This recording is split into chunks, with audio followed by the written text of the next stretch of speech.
60 Pittsburgh.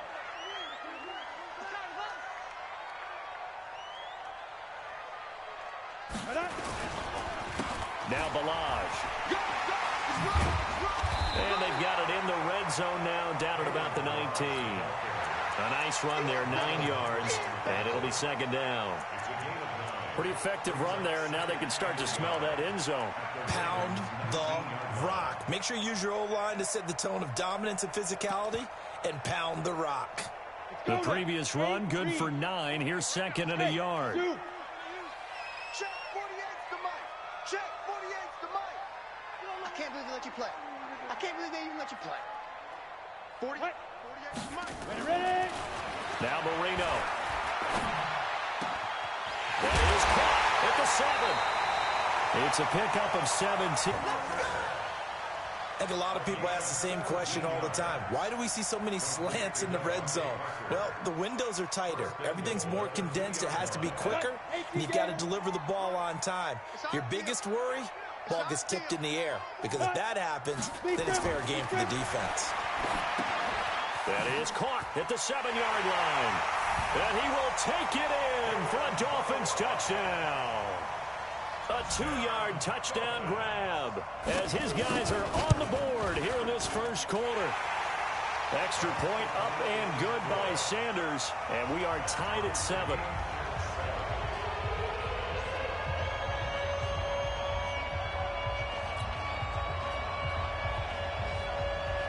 So all even at 7 now as they kick it away. And this will not be returnable. It's out of the back of the end zone for a touchback.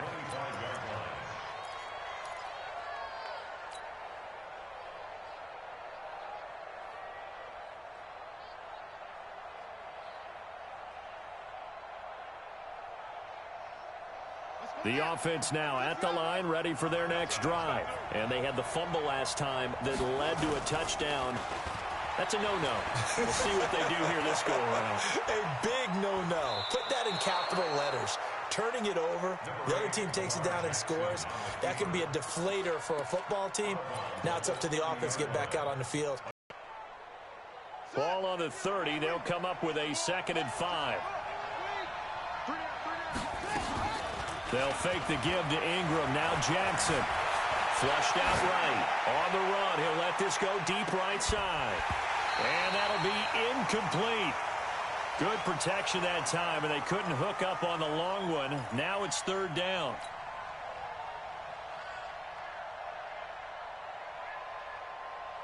They come up now 3rd and 5 following the incomplete pass.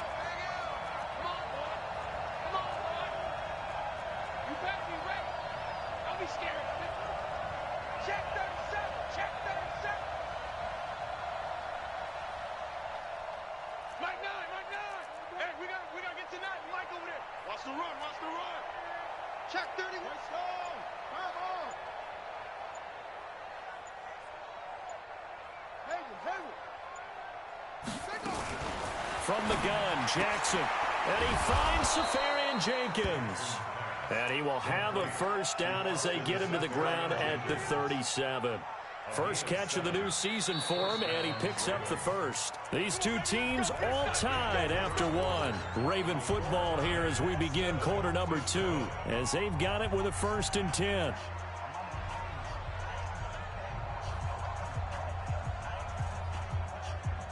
Line of scrimmage, the 37 on 1st and 10.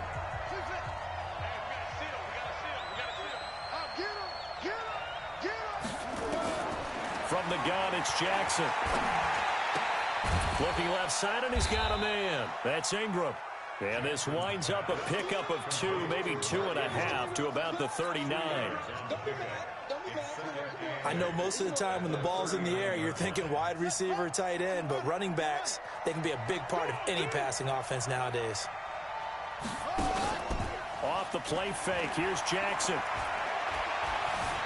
Dancing to his left. Yeah, not much there that time, and I think we were both wondering once he got out of the box whether he just throw the ball away, and he winds up only picking up a yard or 2. Dolphins bring on an extra defensive back on 3rd down.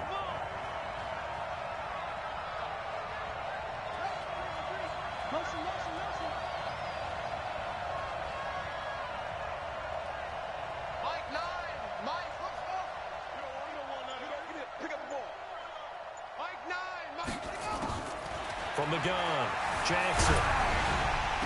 Into heavy traffic, and it's intercepted. Picked off around the 41. And the return stops just a little bit shy of midfield at the 48-yard line. Well, and I saw the pressure coming at him. That just looked problematic. Hit him as he threw it, and the interception ensued. Let me pay homage to the man who stood in this spot before. He always talked about how much pressure is in the face of a guy, and can he step into a throw? And when you can't do that, oftentimes interceptions result. One thing to keep in mind, partner, especially in the second half, when you've got a running back of this size and these dimensions, I can just tell you, attrition does set in for a defense because you're excited about hitting him in the first half. Maybe not so much in the second half, and some of these shorter gains turn into bigger runs later. The throw down the field, caught by his running back. And all the way in for a Miami touchdown. Kenyon Drake, 50 yards. And the Dolphins have taken the lead. Extra point up and good by Sanders. And that makes the score 14-7.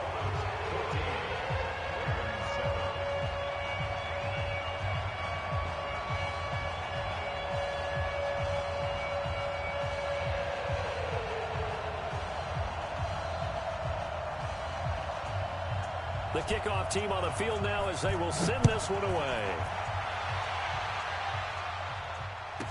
This is taken at the 3.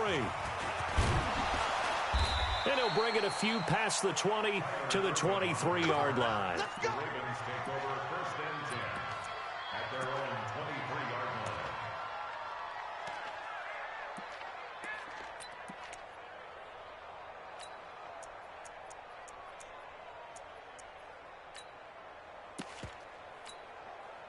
The offense back out there at the line, ready for their next drive. That 7-0 lead of theirs short-lived as they've now given up 2 straight touchdowns to fall behind by 7. Yeah, but no cause for discouragement here. Yeah, they've fallen behind, but haven't they proven that they can go down and score? So what was the formula to get them down there the first time? Get back to something close to that, and maybe they can get this game tied up. Baltimore was the most run-heavy team in the league last year after Lamar Jackson took over as a starter. And you think about Mark Ingram, he goes from a situation where he was sharing time with Kamara in New Orleans. Now he figures to be the top guy in the Baltimore backfield, although I guess you could say he's kind of splitting time with his quarterback, Lamar Jackson. But a great veteran presence. Mark Ingram is behind Jackson. Ingram now in his 9th NFL season. Jackson always a threat to run. He's got the first down. He was the NFL's leading rusher among QBs a year ago. So from the 36 now, 1st and 10. Hey, tight end's right. Watch tight end. Jackson now. They'll try and set up the screen. It's complete. And a 6-yard gain gets him right around the 43. For a second there, I thought that might break big. Screen pass. Looked like it was coming together. Looked like there was an opening. Still, ended up with a solid gain.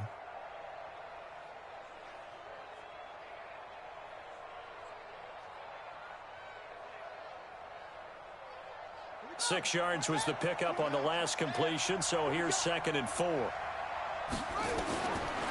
Here's Jackson to throw, and that'll be incomplete. We do have a penalty flag down, however. Let's see what that's about.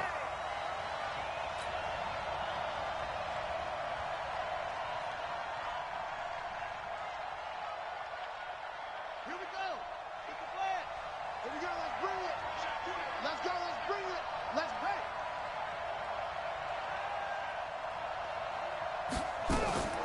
From midfield now, here's Jackson. And that is incomplete. Took a shot there on 1st down, but he couldn't reel it in. It's been my observation there's been a nice variety of play calling defensively. You and I often talk about an offense's ability to keep a defense off balance with what they're doing. I think the converse has been true in this game. Yeah, I think you're right. They seem to have gone off tendency quite a bit, but only the 2nd quarter, a lot of time to change things. Here we After the incomplete pass, here now is 2nd and 10. Here's Jackson throwing again.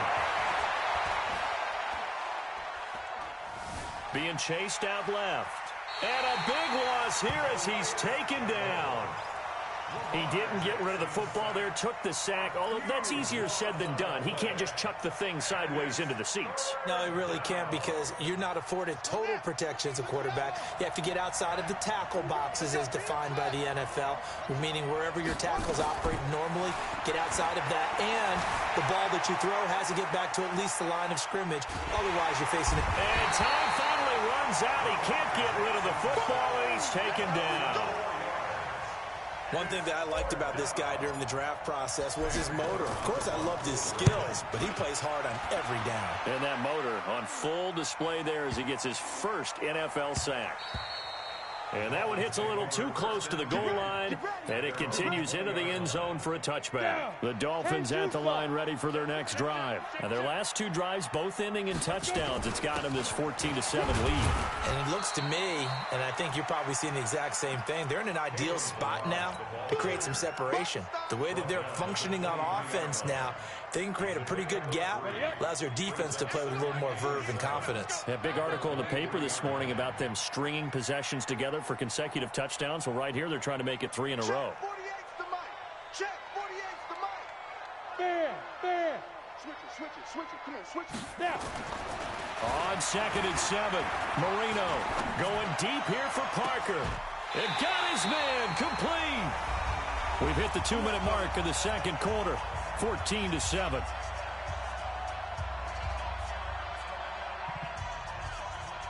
A reminder, coming up at halftime, we'll send you up to Orlando. Jonathan Coachman is there, and he'll have stats and scores from a busy Sunday in the NFL. And he still has yet to get on track in this first half as they're going to stop him behind the line. It'll wind up being a loss of 2, and that'll make it 2nd and 12. To go set. 18 Gator. All day. Melage trying to bounce it outside, but he's only able to get it back to the line of scrimmage. Ready. No gain that time, and it leaves him with 3rd and 11 coming up. Hey, Charlie. Hey, alert 48. Hey, you don't like the 48 right now. Let's go. Watch the screen. Let's go. On 3rd down, Marino into heavy traffic, and it's intercepted. Picked off around the 37. Past the 20. And nearly a touchdown as they finally stop him down at about the 3-yard line. He was trying to get that one to Allen that time. He had his eyes on the end zone. He got close. At least he set the offense up nicely, but he's probably mad he didn't take that one to pay dirt. I agree with you, and you know he's going to get teased because he didn't get it all the way into the end zone. But if they don't score now, if they don't get a touchdown, he won't just get teased. They'll be glaring at him. How'd you not score?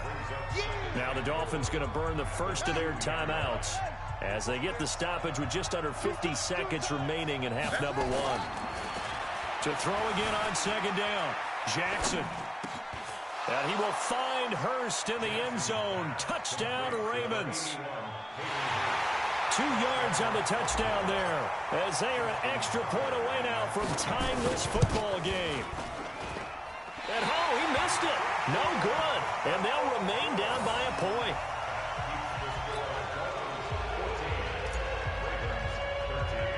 So with the missed PAT in his rearview mirror, he goes back out to kick this one off. And that drives coaches insane, doesn't it? When they see that happen, it just doesn't feel right, does it? Plus, you're giving up yardage.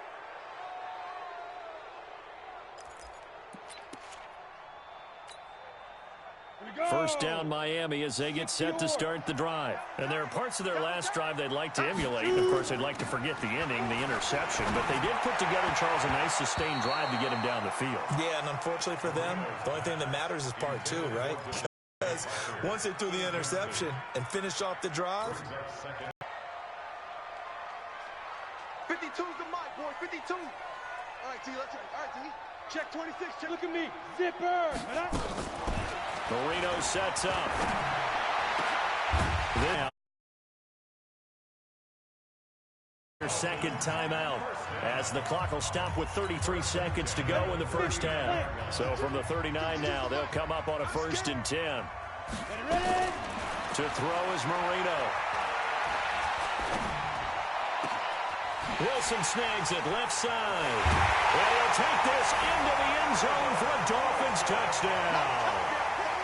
Albert Wilson, 39 yards. And the Dolphins are able to extend that advantage. And that lead is now 7 with a chance to go to 8 or more if they want to get crazy here, which we don't expect. But I just know the way the game's being played with the analytics, there's going to be a lot more of going for 2.